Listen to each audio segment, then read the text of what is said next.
Kinematics से JEE mains 2021 में पूछा गया ये क्वेश्चन है और हमारी इस वीडियो सीरीज का जो कि काइनेमेटिक्स के ऊपर बेस्ड है, इसका क्वेश्चन नंबर 5 है।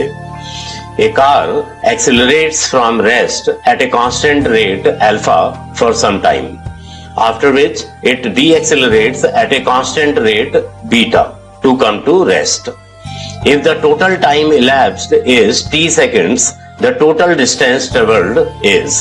तो इस क्वेश्चन को सॉल्व करने का जो सही तरीका है कि इसका एक वेलोसिटी टाइम ग्राफ बना लिया जाए, तो उससे कैलकुलेशन में क्लैरिटी आ जाएगी। तो इसको पहले तो हम वेलोसिटी टाइम ग्राफ के फॉर्म में इस इंफॉर्मेशन को हम नोट डाउन करेंगे। तो हम y एक्सिस में मान लो वेलोसिटी को ले लेते हैं और x एक्सिस पे टाइम को ले लेते हैं। तो ये v है और ये टाइम एक्सिस है। तो पहले क्या है कि पार्टिकल जो कार है बेसिकली एक्सेलरेट हो रही है रेस्ट की स्टेट से, मतलब ओरिजिन से ग्राफ स्टार्ट होगा, acceleration at a constant rate alpha for some time. तो अल्फा के रेट से एक्सेलरेट हो रहा है, कांस्टेंट रेट है तो स्ट्रेट लाइन बनेगी।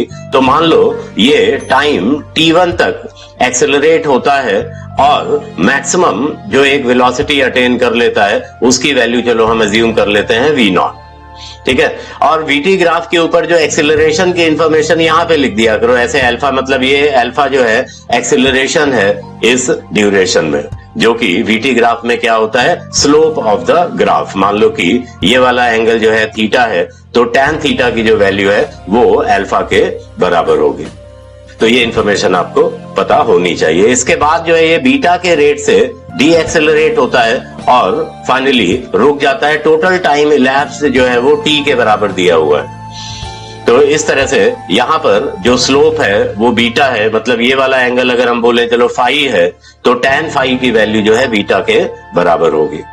तो सबसे पहले ये स्लोप वाला जो कॉन्सेप्ट है इसको हम यूज कर लेते हैं। तो टैन थीटा क्या है इस ग्राफ में, देखिए tan theta perpendicular upon base के हिसाब से v0 परपेंडिकुलर हो गया और ये बेस कितना है इसका t1, तो ये t1 के बराबर है। तो टैन अल्फा टैन थीटा की वैल्यू है क्या अल्फा के बराबर है। तो इसका मतलब क्या हुआ कि alpha is equal to v0 by t1। तो यहां से हम t1 की वैल्यू लिख लेंगे, तो t1 is equal to v0 divided by alpha. ये मान लेते हैं चलो इक्वेशन नंबर 1 है हमारी। तो इस तरह से अगर हम tan फाई को देखें तो tan फाई की जो वैल्यू बनेगी परपेंडिकुलर है v0 का डिवाइडेड बाई बेस लेंथ होगी t माइनस t1। यहां पर जो बेस की लेंथ है वो क्या है t माइनस t1। तो tan फाई किसके बराबर है बीटा के बराबर है, क्योंकि उधर का जो स्लोप है वो बीटा के बराबर है। It is equal to v0 divided by t minus t1।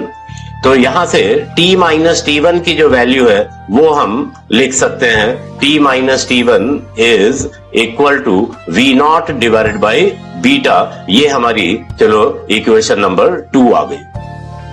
तो इन दोनों इक्वेशंस को हम क्या करें, इन दोनों इक्वेशंस को जस्ट ऐड कर दें। इक्वेशन 1 को इक्वेशन 2 के साथ ऐड कर दें तो क्या होगा, देखिए यहाँ पे t1 है, यहाँ माइनस t1 है, कैंसिल हो जाएगा। तो लेफ्ट साइड में क्या बचेगा, केवल t बचेगा। और राइट साइड में देखिए v0 by alpha v0 by beta, तो v0 को कॉमन लेके हम इसे 1 by alpha plus 1 by beta के बराबर लिख सकते हैं। तो इस तरह से जो v0 है v0 की वैल्यू कितनी आ जाती है हमारे पास alpha beta into T divided by alpha plus beta. बहुत ही सिंपल सा कैलकुलेशन यहाँ पे करके आप देख सकते हैं कि v0 की जो वैल्यू आ जाती है alpha beta T divided by alpha plus beta. Velocity time graph में डिस्टेंस की इंफॉर्मेशन कैसे निकाली जाती है, by finding area under the graph. तो ये एक ट्रायंगल है, जो वीटी ग्राफ यहाँ पर है वो एक ट्रायंगल है और ट्रायंगल का जो एरिया है half into perpendicular into base से अब हम इसका कैलकुलेशन कर सकते हैं। तो distance travelled by the car is equal to area under the graph. तो एरिया अंडर द ग्राफ क्या है, हाफ इंटू परपेंडिकुलर, परपेंडिकुलर कितना है इसका v0, और बेस, ये पूरी बेस की जो लंबाई है वो t है, टाइम इंटरवल t। तो यहां पर ये v0 हम सब्स्टिट्यूट कर देंगे तो distance travelled by the car कितने के इक्वल आ जाएगी, that is equal to alpha beta t square divided by 2 times alpha plus beta. तो इस तरह से देखा जाएगा ऑप्शन डी इसका करेक्ट ऑप्शन है। तो क्वेश्चन नंबर 6 का लिंक आपको डिस्क्रिप्शन में मिलेगा, तो keep watching. Thank you very much.